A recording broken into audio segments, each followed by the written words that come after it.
Welcome back. Joining us virtually today is the Unconventional Dietitian, Daphne Olivier. Daphne, thanks so much for being here with us virtually today.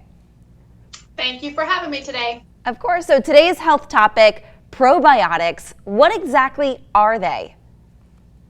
So probiotic by definition means that it is a live, living bacteria. Usually it's a bacteria. Sometimes it can be a fungus too, but it's something that's alive that helps to balance what's going on in our GI tract. Mm-hmm. So to back up a little bit, in your GI tract, which is where the majority of your bacteria lives, we call it your gut microbiome. And that's just a web weave community of bacteria that is living and should be thriving in your GI tract. Mm-hmm. So there are about 10 trillion bacteria that live in your GI tract. Wow. And it weighs somewhere between 3 and 5 pounds is the estimate.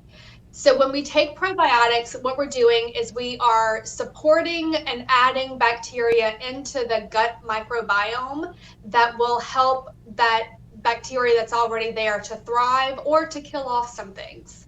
I have so many questions. How do we know if we need to add probiotics in our daily diet? Well, some of the things that can work against your gut microbiome: stress, alcohol, poor diet. Those are the top 3 that can work against what is supposed to be thriving there. So if you've never been under stress, or you've never had alcohol, or if you have a perfect diet, then you probably don't need probiotics. Now, I know if we go into the vitamin shop too, you kind of see the probiotic pill section, but then in some places they have that cooler where there's the probiotics in a cooler. Is there a difference between the two? Is one better than the other? Well, so that's a great question. Probiotics, because they're live, they do need to be kept not hot. So they don't necessarily need to be refrigerated.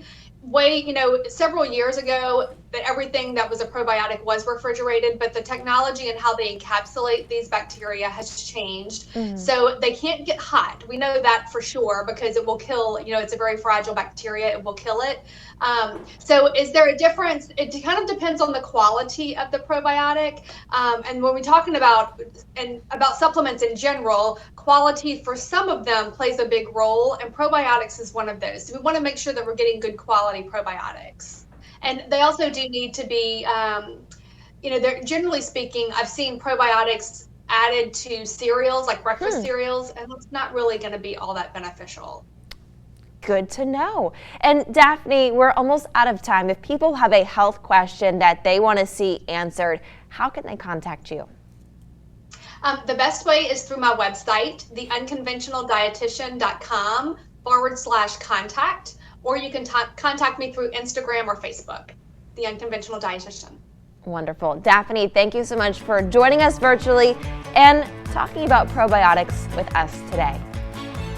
Thank you. Of course, if you at home want to rewatch this, head to KLAF.com. But before we go to break, let's check in with Daphne Olivier.